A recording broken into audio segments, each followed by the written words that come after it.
নমস্কার বন্ধুরা, আজ আমি ছোলার ডাল করব। এখানে ছোলার ডাল ভিজিয়ে রেখেছি। ছোলার ডাল কিভাবে তাড়াতাড়ি করতে হয় এটার একটা টিপস। আগের দিন রাত্রেবেলায় আপনারা ছোলার ডালটা ভিজিয়ে রাখবেন। দেখুন, ছোলার ডালটা ভিজিয়ে রাখার ফলে একদম নরম হয়ে গেছে, টিপলেই কিন্তু হয়ে যাচ্ছে। একটা হুইসেল দিলে পরেই কিন্তু হয়ে যাবে। যে কোনো ডাল আগের দিন রাত্রেবেলায়, যদি যেই ডাল অনেকক্ষণ সময় লাগে সেই ডাল আগের দিন রাত্রেবেলায় ভিজিয়ে রাখবেন, তাহলে কিন্তু পরের দিন সকালবেলা করতে কিন্তু খুব ইজি হয়ে যাবে। আমি এই ছোলার ডালগুলো সম্পূর্ণ ঢেলে দিলাম। ঢেলে দেওয়ার পরে এর মধ্যে একটু লবণ দিয়ে দেব।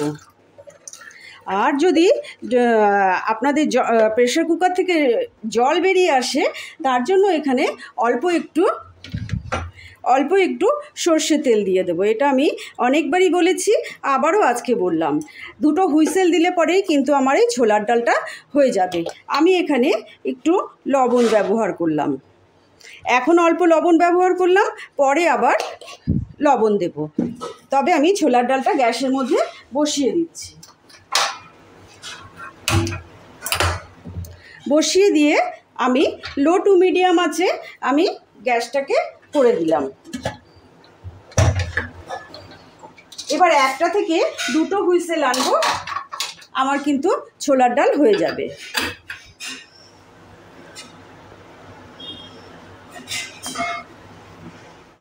আমি কিন্তু ছোলার ডালটাতে দুটো হুইসেল দিয়েছি। ঠিক এই রকম হবে, কিছুটা সেদ্ধ হবে আর কিছুটা এরকম গোটা গোটা থাকবে, কিন্তু সম্পূর্ণ সেদ্ধ হয়ে গেছে।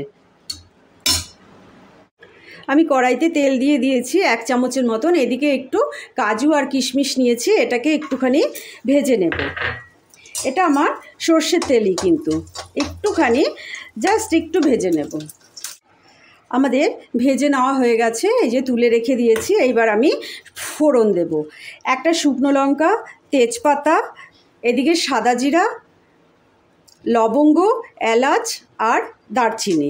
সুন্দর একটা গন্ধ বেরোলে তারপর কিন্তু আমরা অন্য সমস্ত জিনিসগুলো দেব।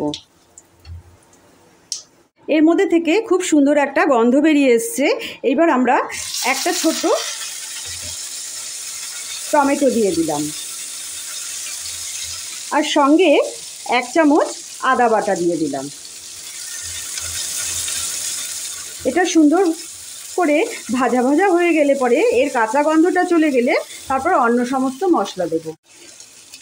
এটার থেকে খুব সুন্দর একটা গন্ধ বেরিয়ে এসছে, এটা ভাজা হয়ে গেছে। এখানে আমি 1 চামচ জিরের গুঁড়ো আর 1 চামচ ধনের গুঁড়ো দিয়ে দিলাম। এখানে একটু জল দিয়ে দিলাম।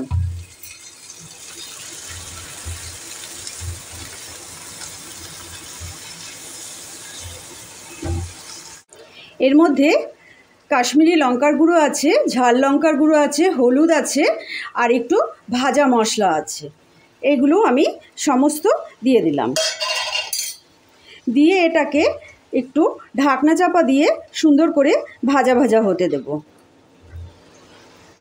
সামান্য একটু লবণ দিয়ে দিলাম। মশলা থেকে আমাদের খুব সুন্দর তেল বেরিয়ে এসছে, আর মশলাটা ভাজা হয়ে গেছে। এবার ফ্লেমটাকে একদম লো করে দিয়েছি। লো করে দিয়ে আমি 1.5 চামচের মতন দই ফেটিয়ে নিয়েছি। যখন আপনারা দই ব্যবহার করবেন তখন কিন্তু একদম নর্মাল দই ব্যবহার করবেন, ফ্রিজে থাকা ঠান্ডা দই কিন্তু একদম ব্যবহার করবেন না। আর ভালো করে ফেটিয়ে নিয়ে আঁচটা কম করে দিয়ে তারপর কিন্তু ব্যবহার করবেন, না হলে কিন্তু ফেটে যাওয়ার সম্ভাবনা থাকবে। এর মধ্যে দই দিয়ে দিলাম, আর কাজু কিশমিশগুলো যে ভেজে রেখেছিলাম এই সময় আমি দিয়ে দিলাম। এটাকে সুন্দর করে আবার নাড়াচাড়া করে শুকনো করে নেব, কষিয়ে নেব। এবার আমাদের মশলাগুলো থেকে তেল বেরিয়ে এসছে, সমস্ত কিছু কষানো হয়ে গেছে। এই সময় আমরা ডালটাকে ছেড়ে দেব।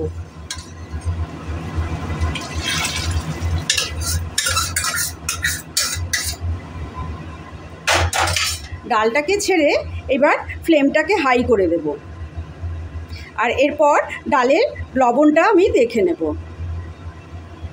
ডালটা সেদ্ধ হয়ে যাওয়ার পরে কিন্তু আরও একটা জিনিস আছে যেটা খুব দরকার, যে বিয়েবাড়ির অনুষ্ঠান বাড়ির মতন ডালটাকে তৈরি করার জন্য। এবার আমি ডালটাকে ঢেকে দিচ্ছি টকবগি আসার জন্য। আমার চ্যানেলটা যদি ভালো লাগে তাহলে অবশ্যই লাইক, শেয়ার, কমেন্ট, সাবস্ক্রাইব অবশ্যই করবেন। আমার চ্যানেলে যদি নতুন বন্ধু হয়ে থাকেন তাহলে কিন্তু চ্যানেলটাকে সাবস্ক্রাইব করে দেবেন, তাহলে নোটিফিকেশান সবার আগে আপনাদের কাছে পৌঁছে যাবে।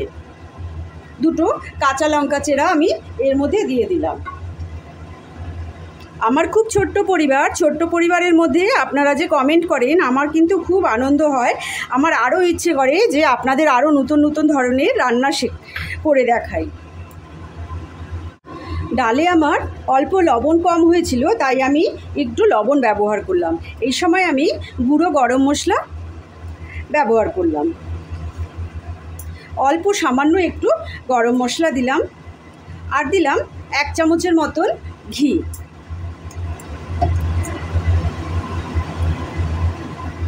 আর যেটা না দিলেই না হবে, এটা হলো রসগোল্লার শিরা। রসগোল্লা বাড়িতে আনা হয়েছিল, সেই শিরাটা আমি রেখে দিয়েছিলাম। এই শিরাটা কিন্তু মাস্ট দিতেই হবে, তবেই এই টেস্ট আসবে বিয়েবাড়ির মতন, বা দোকানের যে আমরা কচুরি খাই কচুরির মতো, কচুরি দিয়ে যে ছোলার ডাল খাই সেই ডালের মতন। আর অবশেষে আমি কসুরি মেথি হাতে ক্র্যাশ করে রেখেছিলাম, সেটা কিন্তু দিয়ে দিলাম। আমাদের কিন্তু তৈরি হয়ে গেল খুব তাড়াতাড়ি একটা ছোলার ডাল। খুব সুন্দর রেসিপি। আমি জানি এই রেসিপিটি আপনাদের খুবই পছন্দ হবে, আপনারা বাড়িতেও তৈরি করবেন আর আমাকে কমেন্ট করেও জানাবেন। এবার আমরা নামিয়ে ফেলব। ডালটা কিন্তু খুবই সুস্বাদু হবে, সকলে কিন্তু পছন্দ করবে। এই ডালটা একবার হলেও বাড়িতে বানাবেন। আবার কোনো দিন হাজির হয়ে যাব নতুন কোনো রেসিপির সঙ্গে। ততক্ষণের জন্য আপনারা সুস্থ থাকবেন আর ভালো থাকবেন। একটা লাইক করতে কিন্তু ভুলবেন না।